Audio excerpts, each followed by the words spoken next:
Bismillahirrahmanirrahim. Assalamualaikum warahmatullahi wabarakatuh. Alhamdulillahirabbil alamin. Wa bihi nasta'in 'ala umuri dunya waddin. Wassalatu wassalamu 'ala asyrafil anbiya wal mursalin sayyidina Muhammadin wa 'ala alihi wa sahbihi ajma'in. Amma ba'd. Yang saya hormati para jajaran musaib, para panitia syauqi dan semua peserta syauqi. Mudah-mudahan majelis ilmu ini ditakdir oleh Allah menjadi majelis ilmu yang nafi'an mubarakah fid din wad dunya wal akhirah. Ala hadhihi wa ala kulli salihah wa ala ma nawayna wa ala ma naqahu as-salafus salihin min hadratin nabi Mustafa Rasulullah sallallahu alaihi wasallam. Ila hadrati ikhwanihi min al-anbiya wal mursalin wa sahabati wa tabi'in wal ulama al-'amilin wal musannifin wa a'immatil mujtahidin wal fuqaha wal mufassirin wa jami'il malaikati muqarrabin wa ila silsilatil masyayikhin fi ta'lim wa ta'lim wa yusuf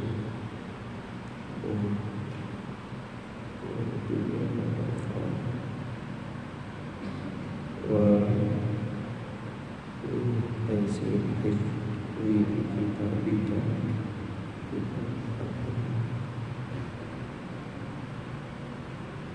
al-Fatihah. A'udzu billahi minasy syaithanir rajim. Bismillahirrahmanirrahim. Ar-Rahmanir Rahim. Maliki yaumiddin. Iyyaka na'budu wa iyyaka nasta'in. Ihdinas siratal mustaqim. Siratal ladzina an'amta 'alaihim ghairil maghdubi 'alaihim waladdallin.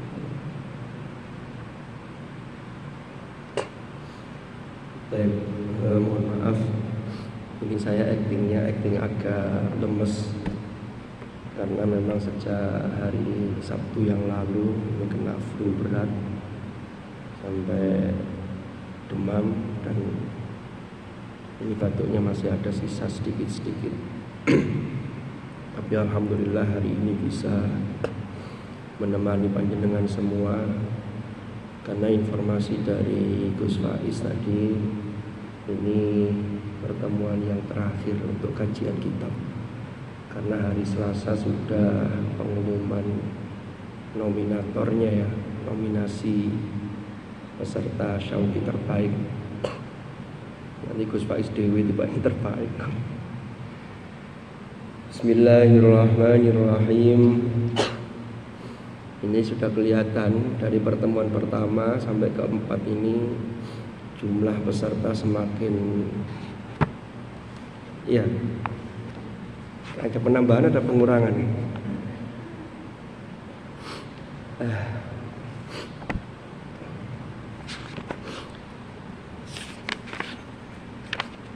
Bismillahirrahmanirrahim. Kita lanjutkan Al-Quranul Karim wa afdhulul mu'jizah. Ini apa namanya? Kita lanjutkan aja, tidak apa-apa, karena nanti tetap karena dia afdhalul mu'jizat kan nanti di sela-sela itu kan kita sisipkan bahwa termasuk keutamaan menghafal, keutamaan tilawah. Walaupun nanti di bab-bab yang lain juga ada yang menjelaskan khusus terkait dengan itu.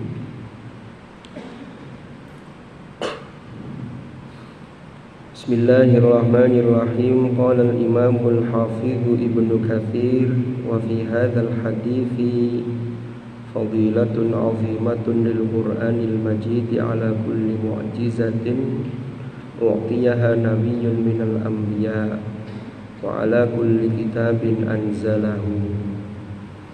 Wa dzalika anna ma'na hadzal hadits ma min nabiyyin illa u'tiya minal mu'jizat ma amana alaihi al-basharu ay ma kana dalilan ala tasdiqihi fima ja'ahu bihi wattaba'ahu man ittaba'ahu minal bashar.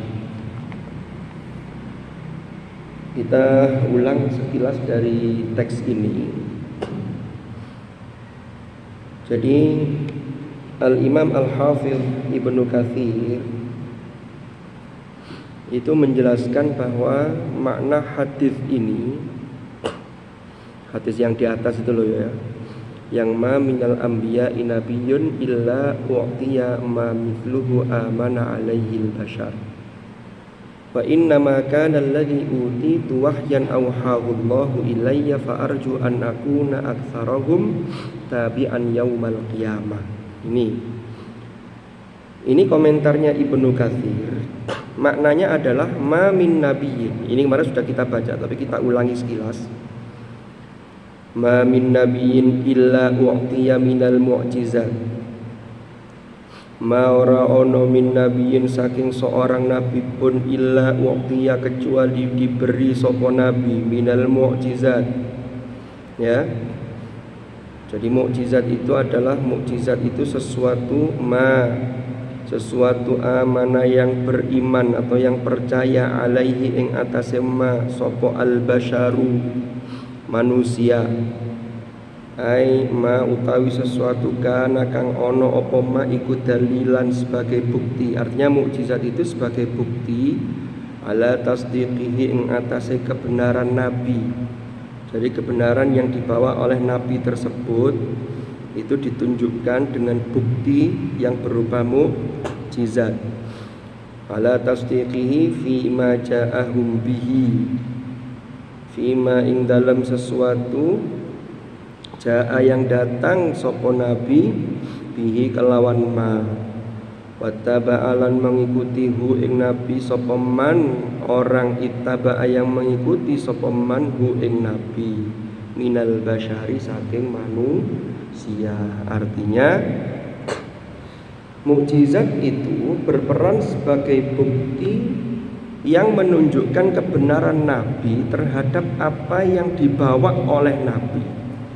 Kemudian umatnya itu manusia-manusia itu mengikuti apa yang disampaikan atau apa yang dibawa oleh nabi.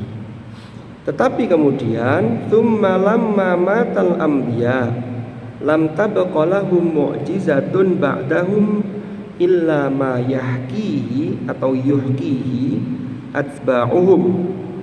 Kemudian ketika meninggal sopo al-anbiya, beberapa nabi, artinya nabi-nabi itu sudah wafat, maka lam tabqa,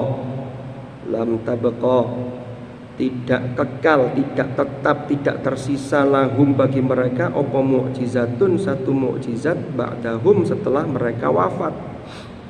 Ya. Jadi di kalangan umatnya, jadi setelah para nabi itu wafat, itu ya tidak ada mukjizat yang tampak kecuali apa yang diceritakan oleh para pengikut-pengikut nabi yang mereka menyaksikan fi zamanihi pada zaman diutusnya nabi tersebut. Ini kalau nabi-nabi selain hadratur rasul. Wa ammar rasulun alan anapun utawi Rasulullah sallallahu alaihi wasallam al khatimu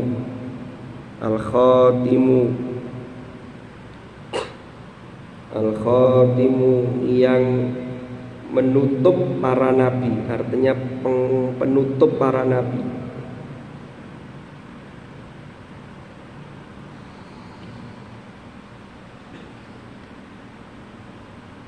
Khotama pada khataman Quran.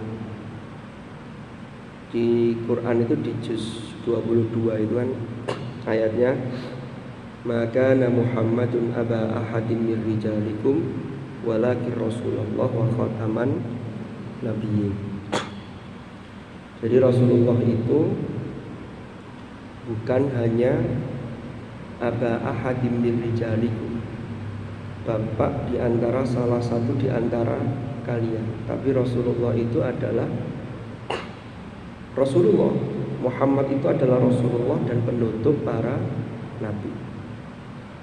Khatim atau khotam kan di situ, kalau di situ kan walakin Rasulullah wa khatiman nabiyyin apa wa khataman nabiyyin? Apa? Wa khataman nabiyyin. Kalau ini yang kita baca Ammar Rasul al-Khatim. Al-Khatim itu yang menutup, yang menyegel. Jadi khotama itu makna asalnya termasuk cincin itu kan disebut khotam. Rasulullah itu pernah dawuh suatu ketika atas sahabat yang mau menikah tidak punya mahar, kemudian Rasulullah dicari, suruh nyari apa, terus tidak apa-apa walau khotaman min hadid, walaupun hanya sebuah cincin dari besi, tapi menunjukkan ada benda, yang benda itu ada nilainya. Itu disebut khotam. Cincinnya Rasulullah itu sekaligus berfungsi sebagai cincin, yang cincin itu sebagai segel. Segel itu apa? Segel itu yang melegalisasi bahwa itu adalah resmi. Saya biasanya kalau beli minuman, ini masih segel, ini diangel, ini segel ini berarti belum dibuka oleh orang lain, ini langsung dari pabrik, kan begitu. Malah kadang-kadang ada yang kasih plastiknya sini, segelnya belum rusak kan. Nah ini segel. Nah segel itu bisa berupa kayak tadi itu, atau bisa berupa stempel. Makanya cincinnya Rasulullah itu berfungsi sebagai stempel. Sama yang kalau baca sejarah, cincinnya Rasulullah kan atasnya ada tulisannya itu Allah, ya, Rasul Muhammad. Dibaca dari bawah Muhammad Rasulullah. Itu kalau beliau kirim surat resmi ada stempel. Jadi stempel itu sudah zaman Rasul itu sudah ada. Itu tata administrasi. Bahkan sejak zaman Persia sebelum itu boleh jadi sudah ada juga. Makanya sampai sekarang itu sebuah surat yang resmi itu ada stempelnya. Ini stempelnya mana? Ini stempel basah, kan begitu. Maka stempel itu menunjukkan segel bahwa ini adalah resmi. Sekarang kalau di produk-produk itu macam-macam bentuk segelnya, itu ada stiker hologram, ya kan? Itu menunjukkan segel. Lah, sekarang begini, kenapa Rasulullah itu disebut dengan khatamun nabiyyin? Kalau disebut khatim, Rasulullah itu penutup. Khotama itu penutup sekaligus penyegel. Artinya apa? Ajaran Allah kepada umat manusia itu sudah selesai di Rasulullah. Setelah itu sudah disegel. Al-yauma akmaltu lakum dinakum wa atmamtu alaikum ni'mati wa raditu lakumul islama dinan. Paham? Tidak ada lagi nabi setelah itu. Tidak ada lagi orang yang dapat wahyu kemudian mengaku dapat wahyu, ada ajaran baru. Tidak bisa. Karena sudah dikatakan walakin Rasulullah wa khataman nabiyyin. Maka Quran itu sebagai kitab suci yang nyegel. Yang nyegel itu apa? Sudah meluruskan kitab-kitab sebelumnya, berarti dia menyegel sebelumnya sudah. Ini yang ori ini sudah. Nanti gak ada lagi yang datang lagi segelan lagi, tidak bisa sudah. Nah itulah yang dibawa oleh Hadratur Rasul. Ya, nyegel itu kayak cincin, termasuk sama khataman. Hataman itu bukan berarti kalau hataman Quran ini ya. Itu bukan berarti setelah hatam setelah itu tidak ngaji lagi, enggak. Tapi setelah hatam, khatmil Quran itu seperti khotam. Khotam itu yang menyegel, nyegel sampean sampai tersegel. Termasuk perilakunya biar baik, maka itu harus keliling seperti cincin. Berarti apa? Hataman tidak cukup sekali. Maka lewat mari hataman mana? Mubeng mana?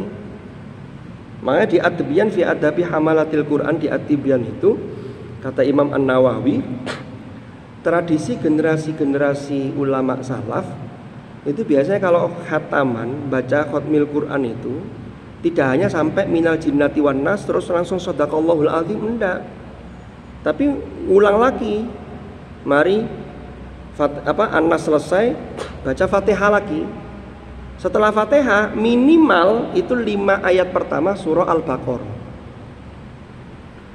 Biasanya ada yang kemudian dilanjutkan tambah wa ilahukum ilahu wahid, tambah ayat kursi, lalu lillahi ma fis samawati wa ma fil ard, sampai anta maulana fansurna 'alal qaumil kafirin, baru didoa. Kan begitu. Apa rahasianya? Itu untuk menunjukkan bahwa khatam Quran itu tidak selesai sampai An-Nas. Tapi ini masih alif lam mim berlanjut, belum selesai. Berarti akan ada khataman lagi. Gitu loh. Karena ini sifatnya seperti cincin tadi itu. Dan Quran itu ada termasuk Nu'man Ali Khan, lalu kemudian ada siapa ilmuwan namanya Agus Mustafa, itu menemukan potongan-potongan puzzle itu di dalam Al-Quran itu nanti rangkaiannya itu ya kayak cincin gitu. Makanya memahami Al-Quran itu tidak bisa parsial, harus utuh. Karena kalau parsial nanti jadinya seperti umat terdahulu itu ada namanya kelompok Jabariyah, Qadariyah, ayatnya diambil sepotong. Ya. Wa ma ramaita idz ramaita walakinallaha ramau. Manusia itu tidak ngapa-ngapain, manusia itu hanya wayang. Walakinallaha rama. Semuanya itu ya Allah. Sudah akhirnya nanti timbul fatalistik. Tidak mau berusaha. Ya. Tapi ada sebaliknya. Innallaha la yughayyiru ma biqaumin hatta yughayyiru ma bi anfusihim. Wah, manusia itu punya kekuatan. Makanya muncul namanya Qadariyah dan seterusnya. Ini karena memahami ayat-ayat itu tidak secara utuh, tapi secara parsial. Jadi harus lengkap. Kembali ke yang tadi. Wa ammar rasulul khatim. Jadi Rasulullah itu sebagai penyegel, ajarannya sudah terakhir dan beliau sudah Rasul yang terakhir, sekaligus ini Rasul penutup, kan begitu, lirisalah. Nah, makanya lanjutannya itu al-khatimu lirisalah, al-khatimu yang menutup lirisalah, timaling risalah. Risalahnya Allah itu ditutup oleh hadratur Rasul sallallahu alaihi wasallam.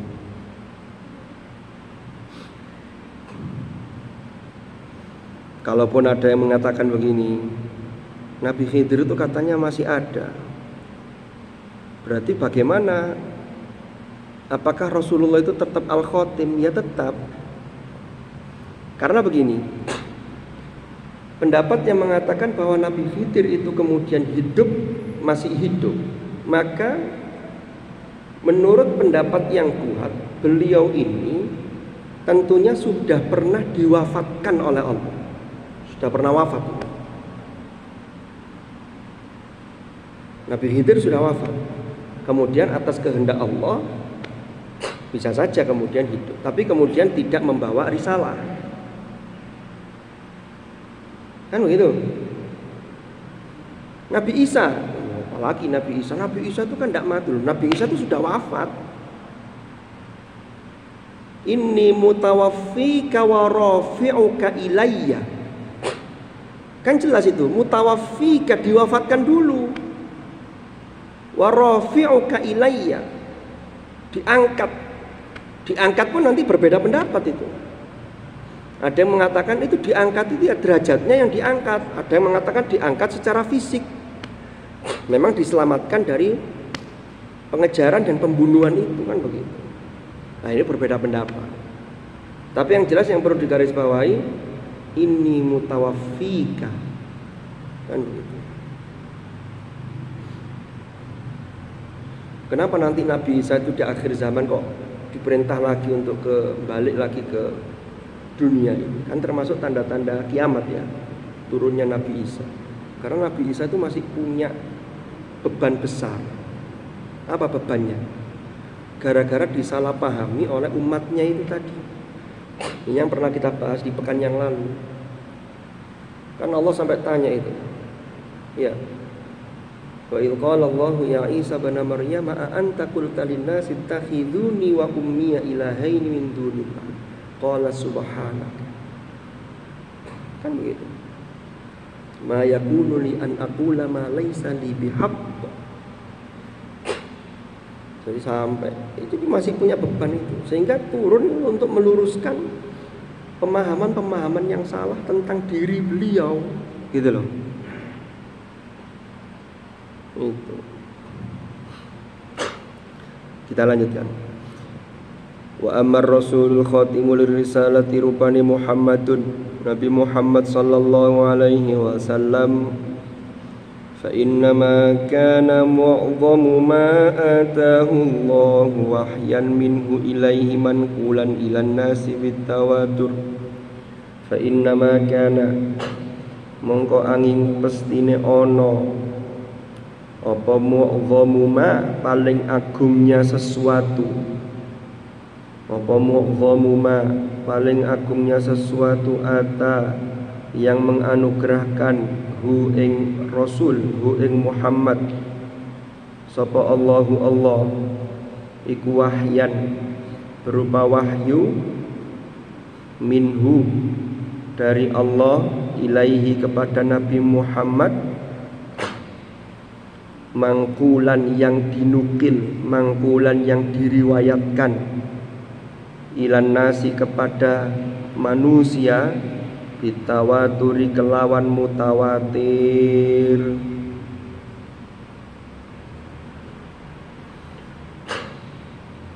Jadi bedanya Rasulullah, karena Rasulullah ini sebagai nabi penutup risalah, maka mukjizat yang paling agung itu berupa wahyu dari Allah, yang wahyu itu berupa riwayat yang diriwayatkan secara mutawatir, yaitu Al-Quran. Fa fi kulli hinin maka iku ing dalam saben-saben masa, maka itu dalam maka iku ing dalam setiap masa, mongko iku ing dalam setiap masa huwa utawi Al-Quran. Jadi gini, fa fi kulli hinin huwa kama unzil ini jumlahnya menjadi mubtada, kemudian huwa sendiri itu menjadi mubtada. Kalau jumlahnya huwa kama unzil itu mubtada dari khobar muqaddam fa fi kulli hinin tadi itu. Fa fi kulli hinin huwa kama unzil. Huwa utawi Al-Qur'an iku kama unzila, kama kaya oleh sesuatu unzila kang den turunaken apa ma, artinya Quran itu ya sebagaimana ketika diturunkan. Jadi dari generasi ke generasi diriwayatkan secara mutawatir, terjaga itu semua sampai hari ini 15 abad itu Al-Quran tetap garansi, tetap terjaga sebagaimana ia diturunkan 15 abad yang lalu. Itulah bedanya mukjizat Hadratur Rasul dengan mukjizat nabi-nabi sebelumnya.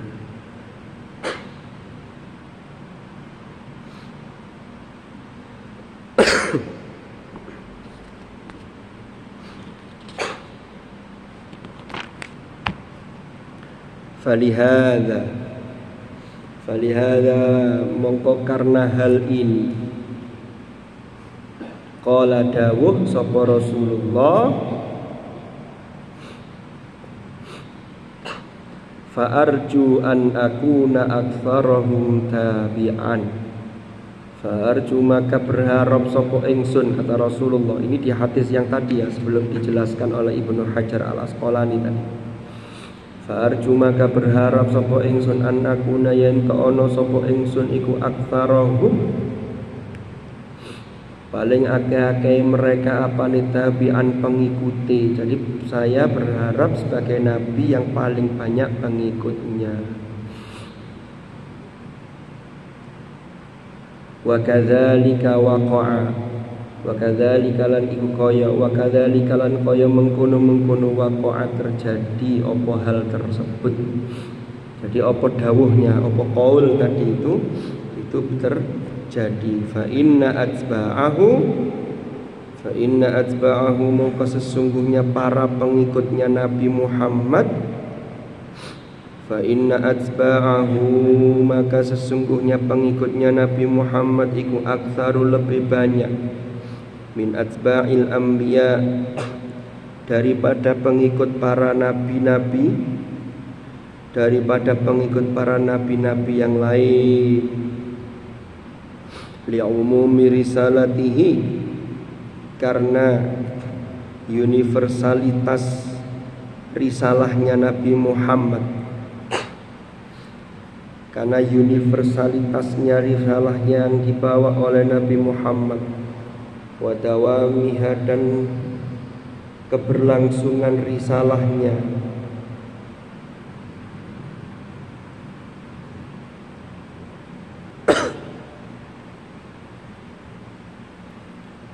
wa dawamiyalan keberlangsungan risalahnya atau kelanggengan risalahnya ila qiyamis saati sampai terjadinya hari kiamat, wastimrari mu'jizatihi dan berlaku secara terus menerusnya mukjizatnya Nabi Muhammad. Jadi Al-Quran itu i'jaznya itu tidak berhenti, tetapi terus sampai hari kiamat.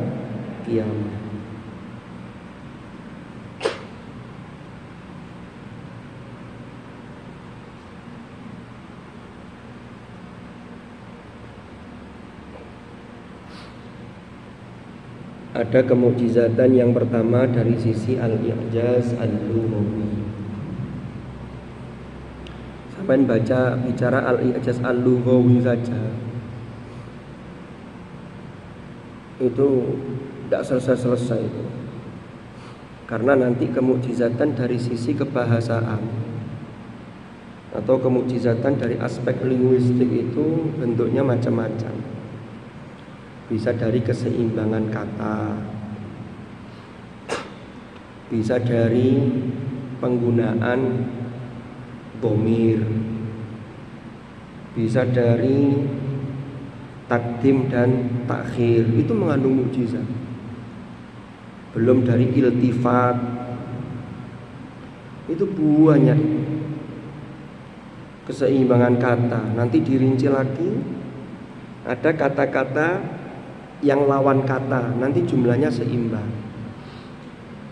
Ada yang kata-kata yang menunjukkan hal yang sama, dan seterusnya. Saman baca buku itu loh, Rek. Di buku-buku perdananya Prof. Quraisy Shihab dulu membumikan Al-Quran. Buku itu terbit tahun 1992. Belum lahir samanya. Itu ada dulu buku pertamanya Prof. Quraisy Shihab itu, tahun 92. Itu bestseller. Karena zaman itu orang betul-betul suka beli buku ya. Kalau sekarang kan sukanya nyari e-booknya, download, setelah itu disimpan tapi tidak pernah dibaca. Simpen sing penting ono golek digoleki pas wayahe butuh, lek pas gak butuh ya wis. Terus tahun 94 apa 97 beliau nulis buku lagi judulnya Mukjizat Al-Quran. Ada lagi. Saya dulu buku Mukjizat buku membumikan Al-Quran itu saya beli tahun 95 apa 96 ya. Harganya 24.000, mahal waktu itu ya, harga segitu. Tapi ya karena untuk buku ya bismillah, karena ilmu ya. Kemudian ada buku lagi Mukjizat Al-Quran. Itu tahun 97 kalau tidak salah seingat saya. Jadi di samping Al-I'jaz Al-Lughawi ada namanya Al-I'jaz Al-Ilmi. Ini yang pernah kita ceritakan di pekan yang lalu atau 2 pekan sebelumnya itu. Ada Al-I'jaz At-Tashri'i, ada Al-I'jaz Al-Ghaibi. Apa contohnya Al-I'jaz Al-Ghaibi itu? Al-I'jaz Al-Ghaibi itu Al-Quran sudah menginformasikan tapi kejadiannya belum terjadi, yang kemudian terbukti. Contoh, ketika Al-Quran turun bicara mengenai Abu Lahab, tabbat yada Abi Lahabin wa tabb. Jangan diteruskan, wa tabbat yada Abi Lahabin wa tabbat, gak mari-mari. Wa tabb. Ketika ayat ini turun, itu Abu Lahab masih segar bugar, kaya raya, sombongnya minta ampun, kekuasaannya luar biasa. Tidak ada orang percaya kalau bukan orang beriman. Masa Abu Lahab kedua tangannya binasa, artinya kedua tangannya itu semua hasil usahanya itu akan gagal total. Tidak percaya orang-orang, termasuk Abu Lahab sendiri. Ketika dengar ayat itu ya gak percaya belas. Apa yang terjadi? Sampai baca sejarah, Abu Lahab itu kan orang termasuk tokoh Quraisy, kekayaannya luar biasa. Tapi begitu mati, ternyata matinya itu terserang penyakit yang penyakit itu belum diketahui sebelumnya dan dikhawatirkan itu penyakit akan menular. Sehingga anaknya, anak buahnya, istrinya yang julukannya itu, panggilannya itu Ummu Jamil, ya, saking ayune ya, katanya begitu. Abu Lahab juga begitu, gantengnya luar biasa secara fisik. Itu sampai ketika mati itu tidak ada yang mau menguburkan. Akhirnya apa? Dia didorong dari kejauhan pakai tongkat atau pakai kayu yang panjang begitu, dimasukkan ke dalam liang. Karena orang takut ketularan penyakitnya itu, baunya membusuk tak karu-karuan. Itu baru zahir di dunia. Padahal sampai lihat makna tabat itu.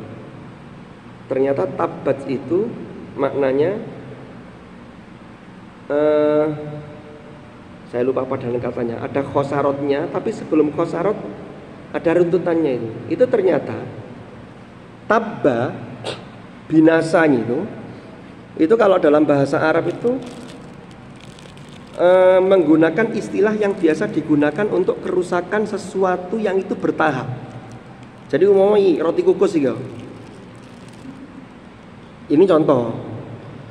Roti kukus ini sehari dia masih bagus, 2 hari, 3 hari mulai roto atos, terus muncul jamur, ya kan? 1 minggu, itu jamur gitu. Terus seiring berjalannya waktu, itu namanya tabba.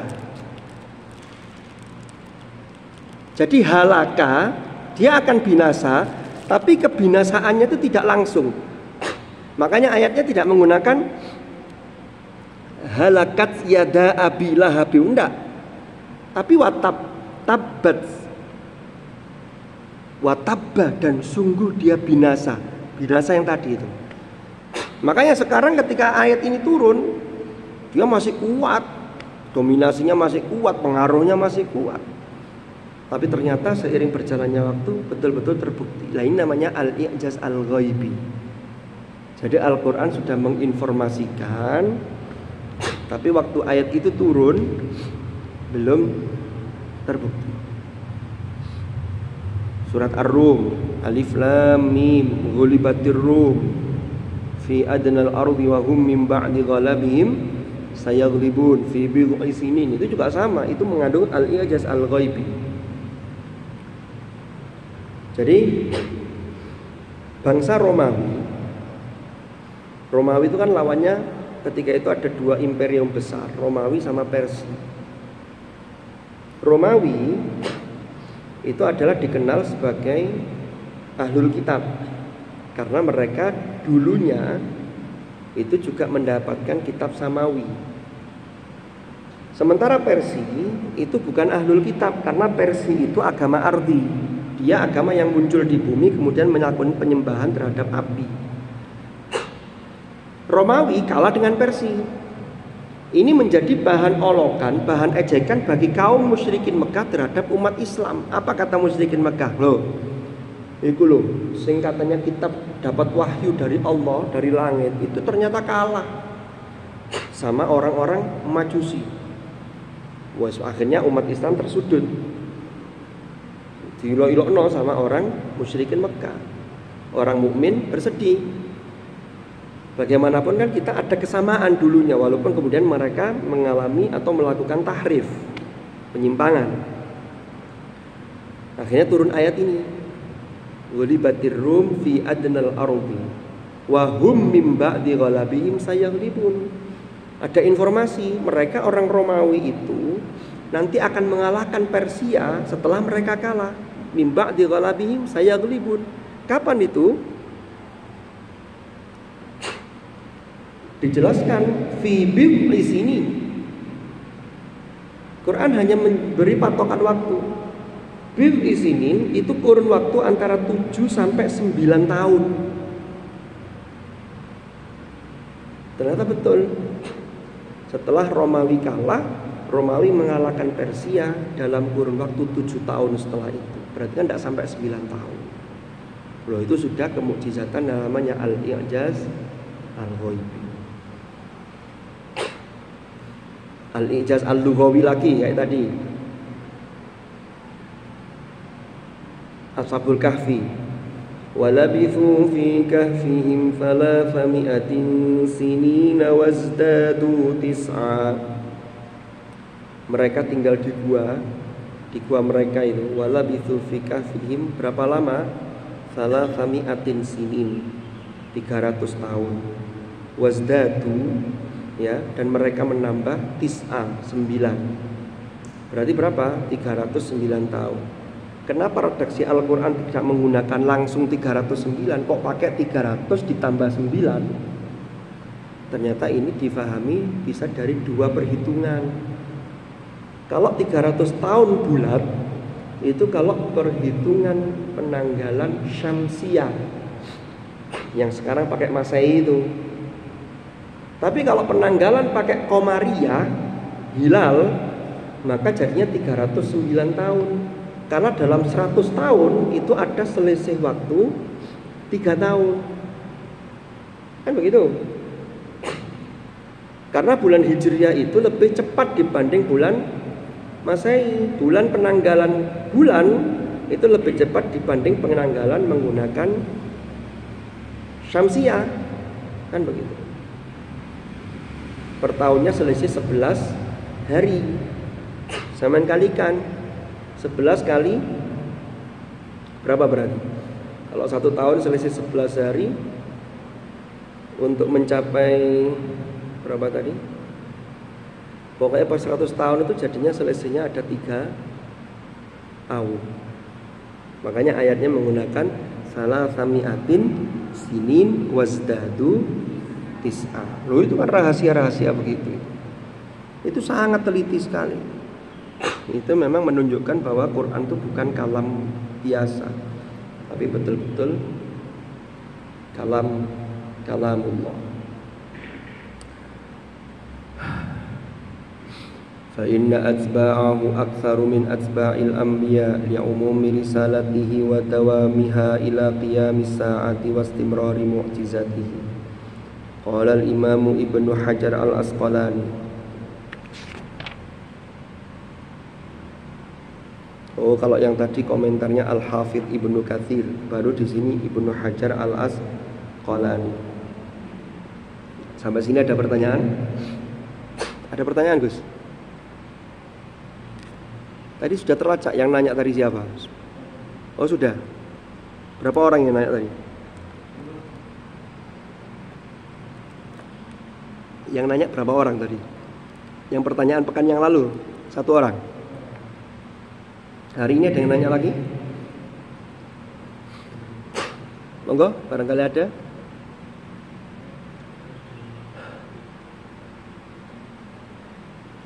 Saya ini kalau pemulihan habis sakit ini rasanya ini balik keluar keringat dingin. Ada pertanyaan? Monggo yang mau nanya. Boleh. Dari ning-ningnya nawaning boleh. Dari gus-gusnya juga boleh.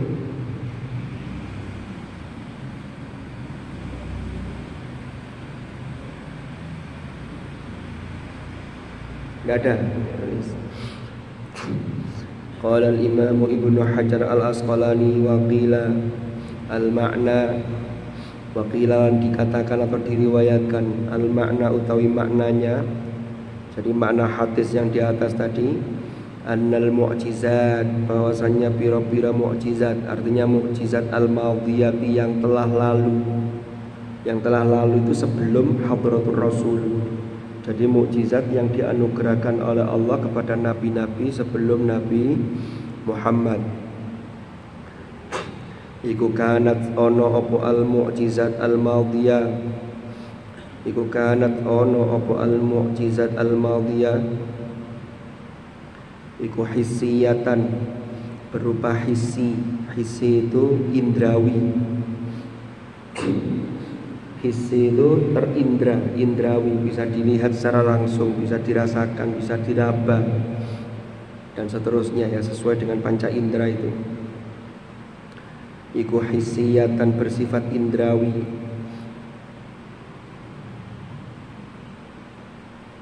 Tusyahadu, yang bisa disaksikan opo mukjizat yang hissiyah itu bil absari, dengan mata kepala. Al absar, al basar, al absar jamaknya. Ini pandangan mata zahir, mata kepala. Karena qati solihin, seperti mukjizat untanya Nabi Salih.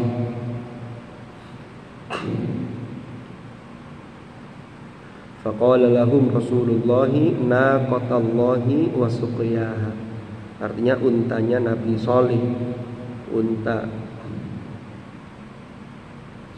Karena unta itu terbuat dari batu, maka Nabi Salih itu mengatakan, biarkan naqatallah. Itu kan ada yang dibuang kata-katanya. Jadi biarkan, jangan diganggu ing naqatallah. Biarkan dia naqatallah. Untanya Allah itu. Karena itu dari batu, yang nyiptakan langsung Allah, bukan melalui proses sunnatullah, tapi melalui proses iradatullah wa qudratullah. Namanya juga mukjizat. Ya. Wa asa Musa, dan tongkatnya Nabi Musa. Tongkat yang bisa membelah lautan, tongkat yang bisa berubah jadi ular. Itu semua bisa diindra, semua bisa menyaksikan. Tukang sihirnya Fir'aun bisa menyaksikan tongkat ketika berubah jadi ular besar yang kemudian melahap ular-ular kecil punyanya tukang sihir tadi itu. Itu terindra, zahir. Wa mu'jizatul Qur'an, wa mu'jizatul Qur'ani utawi mukjizat utawi kemukjizatan Al-Qur'an. Wa mu'jizatul Qur'ani utawi kemukjizatan Al-Qur'an ikut tusyahadu, bisa disaksikan. Wa mu'jizatul Qur'ani utawi kemukjizatan Al-Qur'an ikut tusyahadu, bisa disaksikan bil basirati, kelawan mata hati. Jadi kalau basor jamannya absor itu maknanya mata kepala secara zahir. Kalau basirah itu mata hati.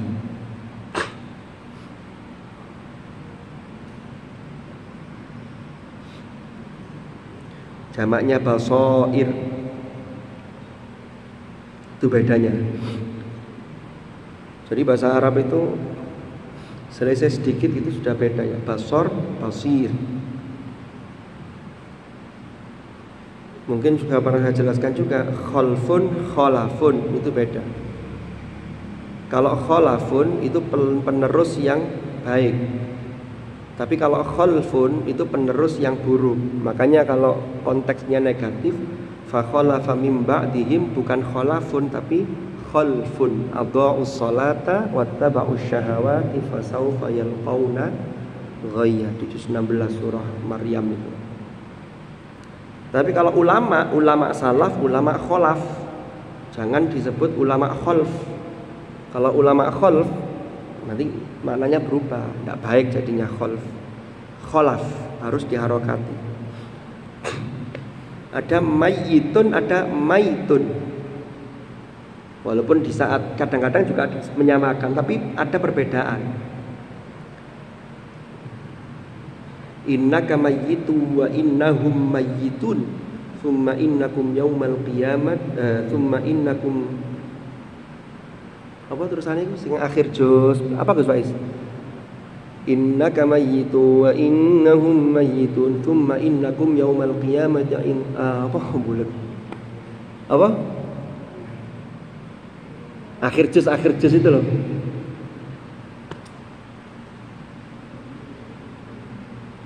Nah kok bulat kerogi. Innaka mayyitun wa innahum mayyitun. Mayyitun itu kan kalau itu kan baca qiraatnya kan mayyitun mayyitun diharokati ya.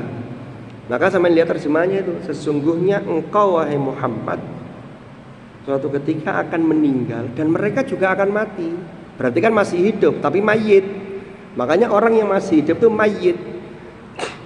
Tapi lewat mati itu biasanya tidak ditasdid, tidak diharokati, tapi langsung disukun. Ayuhibbu ahadukum ayyakula lahma akhihi maitan fakarihtumu. Walaupun ada qiraat lain yang membaca mayitan juga ada, tapi qiraat kita maitan. Ternyata rahasianya kan kalau sudah maitun sukun itu kan sudah tidak ada harokah. Harokah itu kan gerak. Kalau nggak ada gerak ya sudah mati memang. Tapi kalau sampean saya ini mayit dalam arti pasti akan mengalami kematian. Tapi jangan sebutkan ke temannya innaka maitun. Wah, belum. Lewat ka 14 baru innaka maitun, bukan mayitun. Jadi itu dalam beberapa perbedaan dalam bahasa Arab. Basirah, basar. Fayakunu, nah ini. Fayakunu mongko ono.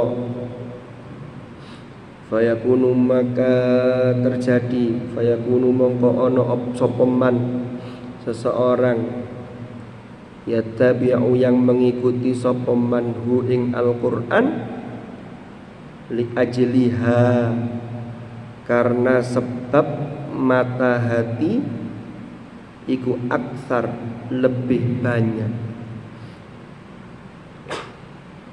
Jadi mukjizat Al-Quran itu karena mata hatinya bisa menyaksikan keindahan dan kemukjizatan Al-Quran itu, maka orang dari generasi ke generasi itu yang beriman akan lebih banyak. Kenapa? Karena tidak hanya di masa itu saja. Makanya nabi-nabi terdahulu itu kan diutus untuk lokalitas kaumnya. Wa ila adin akhahum huda wa ila thamuda akhahum salihah wa ila madyana akhahum syuaiba wa ila apa lagi? Oh mana deh? Yaitu pada kaumnya masing-masing. Nabi Musa kepada kaum Bani Israel. Sama kalau baca buku judulnya Sang Penyeru, itu bicara mengenai periode kesejarahan para nabi-nabi Bani Israel sampai pada Nabi Muhammad SAW. Itu ternyata memang syariat itu apa istilahnya, bertahap. Jadi ada tahapan-tahapan terkait dengan syariat yang nanti itu sudah sempurna pada masa Rasulullah Sallallahu Alaihi Wasallam. Makanya ketika ada yang tanya begini, apakah nabi-nabi terdahulu itu membawa agama Islam? Kalau dilihat dari ayat huwa sammakumul muslimina min qablu wa fi hadza liyakuna ar-rasul, huwa sammakum al-muslimina min qabl, maka semua itu sebenarnya syariat Islam. Hanya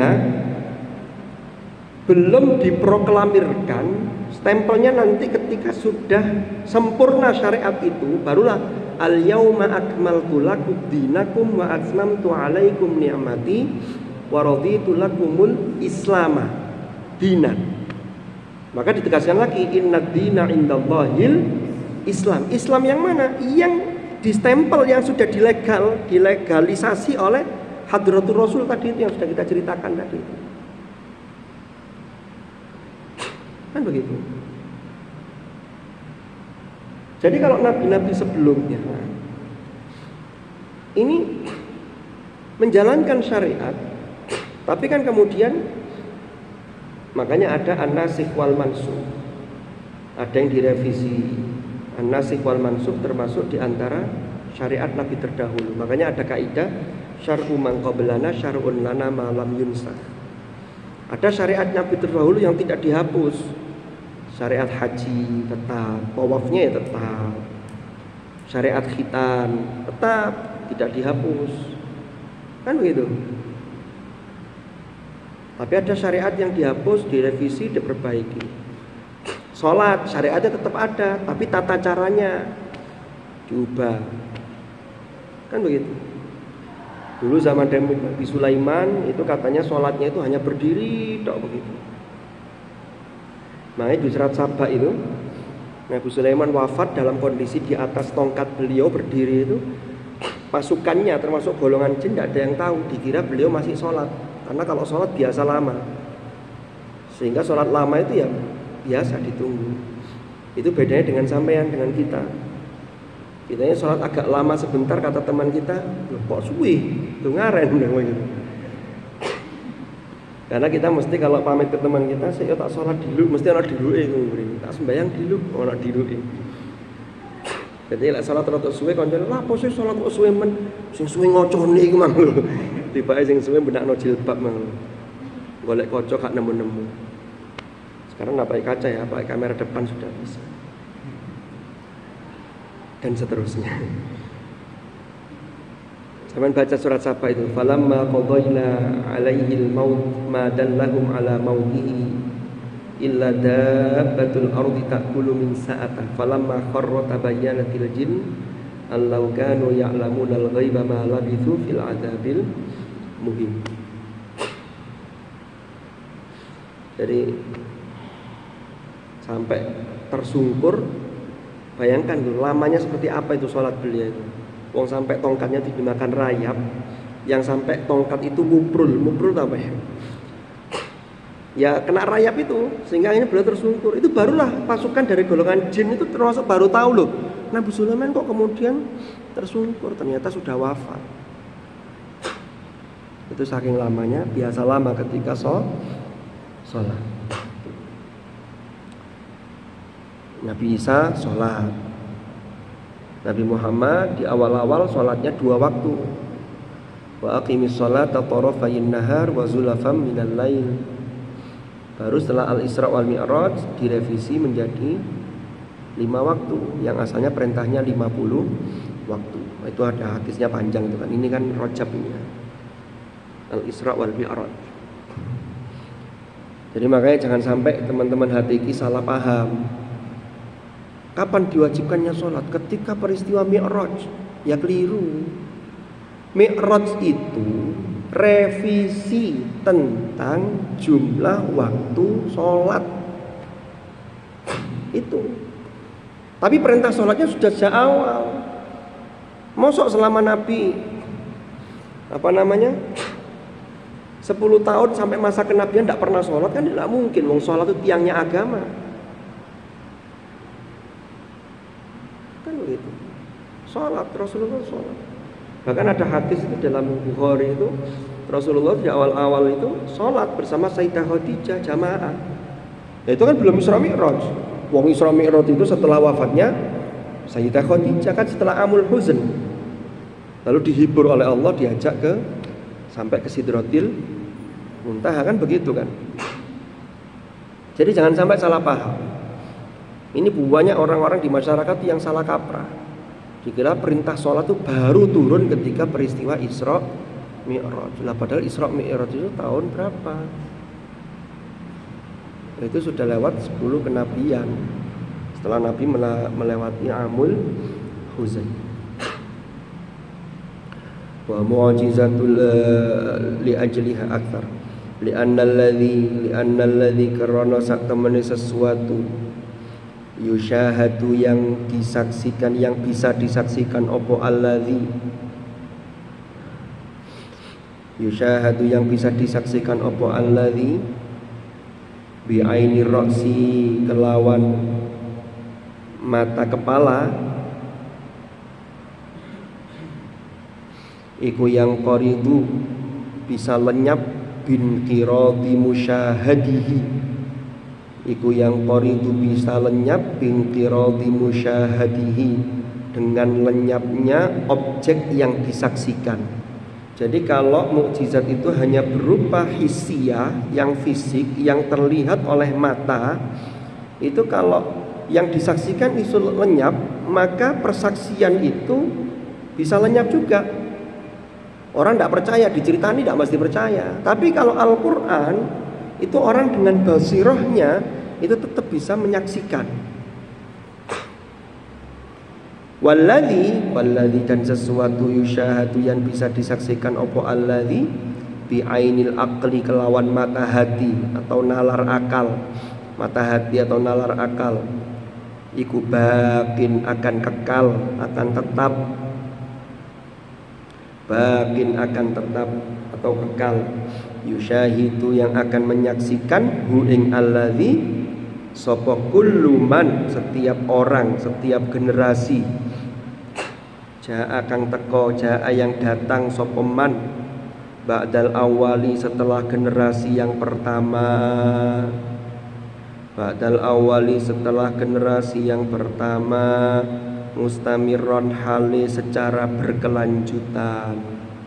Mustamirron hale, secara berkelanjutan. Ini kalau mukjizatnya itu berupa apa tadi? Basirah. Jadi yang tusyahadu bil basirah.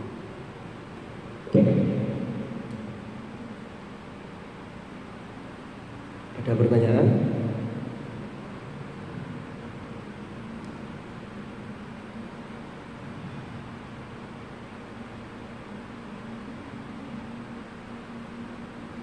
Wonten. Ada Gus Faiz. Monggo. Monggo Gus, nggih. Silakan. Apa bunyi?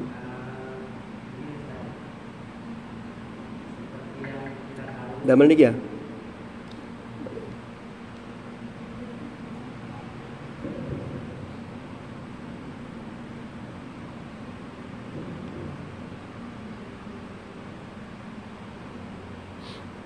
Sakit.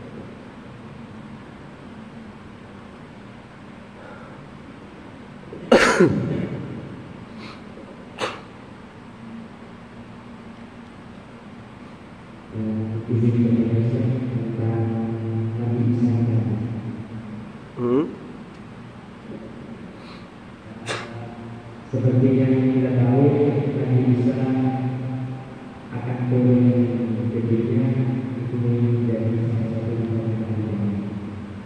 Dan seperti yang sudah dijelaskan tadi, bahwasanya Nabi Isa akan turun dikarenakan beliau masih memiliki beban yang dimana beliau menjadi salah satu kesalahan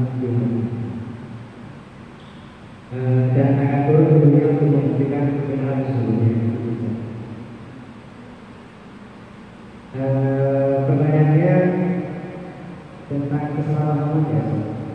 Tahu saya sendiri ya, ini tentang kesalahpahaman itu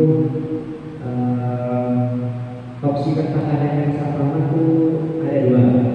Yang pertama, antara si sumber yang salah menjelaskan, atau yang untuk yang kedua, si sumber sudah jelas menjelaskan, namun si pendengar yang memiliki kesalahan akan sampai dengan itu. Pertanyaannya, jika memang kesalahan terjadi karena opsi yang satu yang sumber salah menjelaskan, mungkin masuk akal.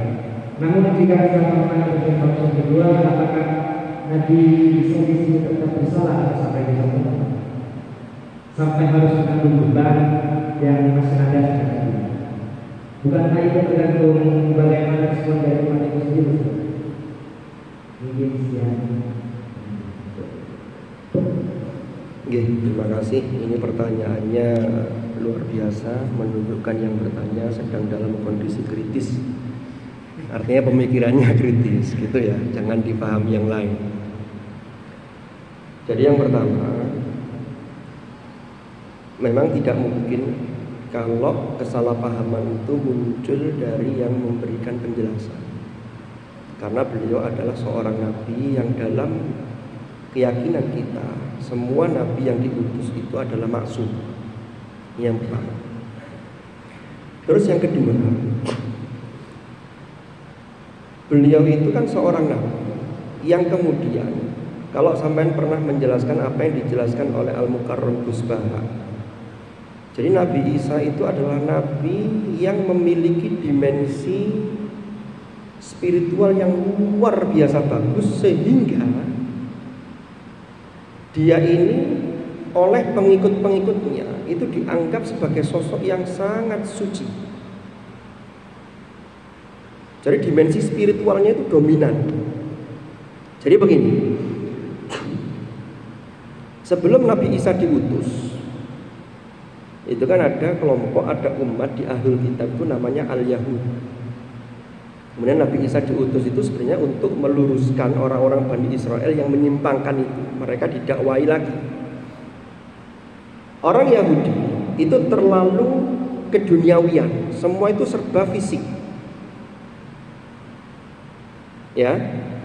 Terus Nabi Isa itu kesalehan individunya itu sangat luar biasa, sehingga orang itu melihat koyok-koyok iki wis betul-betul sampai generasi apa ya istilahnya.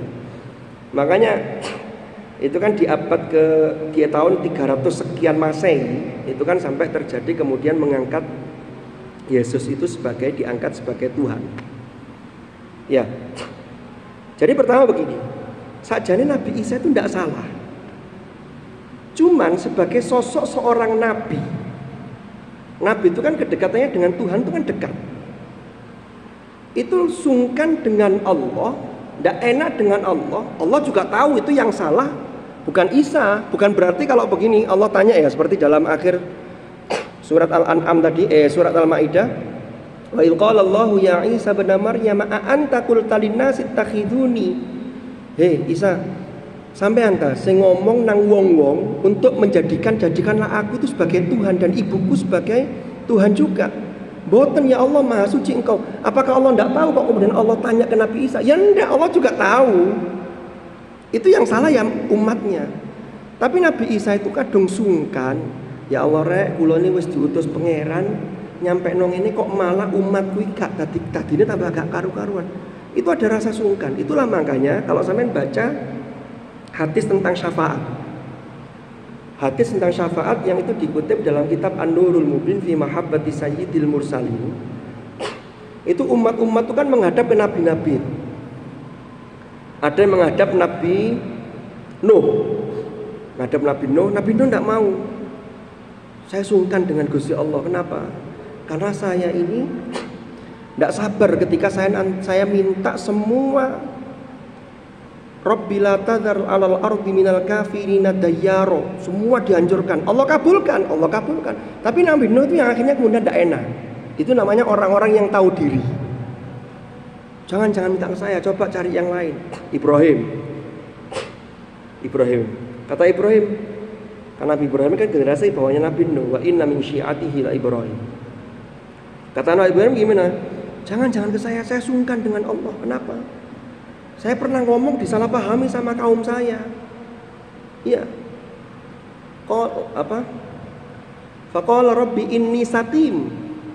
Ya. Itu juga disalahpahami oleh umatnya. Terus ketika Nabi Ibrahim mengatakan begini, qala bal fa'ala kabiruhum hadza fas'aluhum in kanu yantiqun. Umatnya salah paham juga. Sungkan nang Gusti Allah, jangan saya tidak layak minta pertolongan ketika peristiwa gonjang-ganjing sudah akhir zaman kayak begini di padang mahsyar itu. Nabi Isa sama. Nabi Isa dimintai jawabannya sama. Saya sungkan saya. Karena orang-orang itu menyalahpahami saya itu dikira anaknya Allah, saya itu dikira Tuhan, saya itu diangkat jadi Tuhan. Itu namanya orang-orang yang tahu diri, gitu loh. Jadi bukan berarti kemudian Nabi Isa ini, oh kamu kena beban ini gara-gara umatmu, bukan. Tapi Nabi Isa lah yang kemudian merasa diri sebagai perlu untuk saya sampaikan kembali. Tapi atas izin Allah, maka kemudian kan dalam meriwayatkan dijelaskan nanti di akhir zaman itu Isa akan diturunkan lagi. Tapi itu sudah tanda-tanda kiamat besar. Jadi sudah dekat itu. Namanya jangan bercita-cita menangi ketemu Nabi Isa. Karena kalau menangi itu ya itu kelompok-kelompok tertentu. Jadi ini yang harus dipahami. Jadi bukan berarti dengan begini berarti Nabi Isa itu dia karena disalahpahami berarti dia menanggung beban maka dia harus turun lagi untuk menjelaskan itu. Bukan itu konsepnya. Pemikiran yang kita tarik berangkatnya bukan dari situ, gitu loh. Bisa dipahami. Jadi gambarannya ya gitu. Lah, makanya diutuslah Rasulullah sallallahu alaihi wasallam, itulah yang disebutkan dengan wa kadzalika ja'alnakum ummatan wasata litakunu syuhada'a 'alan nas wa yakunar rasulu syahidan 'alaikum. Ya, wa yakunar rasulu 'alaikum syahidan. Jadi ajaran Islam itu tidak fisik, tapi tidak semuanya itu harus diukur dengan fisik. Ya, semuanya harus materi, enggak. Ya, penyembahan kepada Allah tidak harus diwujudkan materi. Orang Bani Israil itu sukanya mewujudkan materi. Makanya ketika ditinggal Nabi Musa, itu ada orang yang punya kekuatan mistis namanya As-Samiri. Musa As-Samiri itu juz 16 surat Toha itu kan menjelaskan tuh. Itu ada sapi yang kemudian dibuat patung dari emas sapi yang bisa ngomong. Mereka menyembah karena mereka suka yang fisik-fisik itu. Sementara orang Nasrani itu yang metafisik. Makanya mereka, mohon maaf, sampai hari ini ajaran mereka kalau mau dekat dengan Tuhan itu ya orang tidak boleh menikah. Ya kan begitu. Sampai lihat pemuka agama mereka itu ya tidak menikah statusnya. Tapi kalau di Islam ada keseimbangan. Makanya Rasulullah mengatakan asumu wa uftir wa atazawwajun nisa, kan begitu. Faman raghiba an sunnati falaisa minni, kan begitu. Wallahu a'lam bissawab.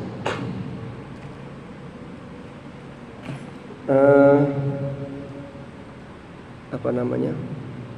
Gus Faiz yang kemarin nanya siapa? Neng siapa? Firda, ada orangnya. Yang Firda bisa maju, ini saya kasih buku saya. Sama Mas yang tadi yang nanya, ini saya kasih satu-satu. Ya nanti diambil setelah ini ya. Gimana? Terima kasih atas perhatiannya. Mudah-mudahan manfaat, mudah-mudahan barokah. Al-Fatihah.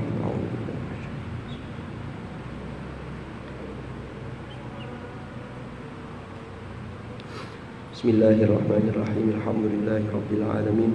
Allahumma shalli wa sallim ala sayyidina Muhammadin karimil aba'i wal ummahat. Allahumma ya Allah, Allahumma anfa'na ma 'allamtana wa 'allimna ma yanfa'una warzuqna ilman nafi'an. Allahumma inna nastaudi'uka ma qara'na wa ma hafidhna wa ma 'allamtana farduhu ilaina inda hajatina ilaih bi rahmatika ya arhamar rahimin. Allahumma ma'al Qur'an ij'alna wa auladana wa dhurriyyatina wa ahlana wa ashabana وطلابنا وطالباتنا من أهل القرآن الذين هم أهلك وخاصتك وجعلنا وإياهم من أهل العلم وأهل الخير وأهل التقى ومن الذين اصطفيت من عبادك الذين ورثوا كتابك وسبقوا بالخيرات بإذنك برحمتك يا أرحم الراحمين. اللهم اجعل اجتماعنا هذا اجتماعا مرحوما وتفرقنا من بعده تفرقا معصوما ولا تجعل معنا وفينا شقيا ولا محروما برحمتك يا أرحم الراحمين. وصلى الله على سيدنا محمد والحمد لله رب العالمين. تقبل دعاء نفسي الفاتحة.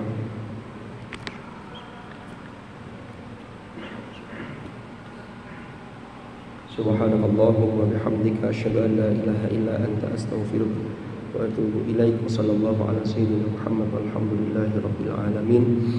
Kurang lebih mohon maaf, mungkin dari awal sampai akhir selama 4 pertemuan ini ada banyak kekurangan. Saya mohon maaf yang sebesar-besarnya.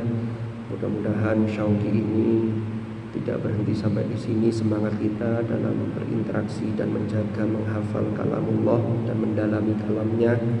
Mudah-mudahan sepanjang hayat, sepanjang hidup kita sampai kita bawa menghadap Allah, kita selalu bersama Al-Quran. Terima kasih. Wallahul muwaffiq ila aqwamit thoriq. Kurang mohon maaf. Hadanallahu wa iyyakum ajma'in. Al-afwa minkum. Wassalamualaikum warahmatullahi wabarakatuh.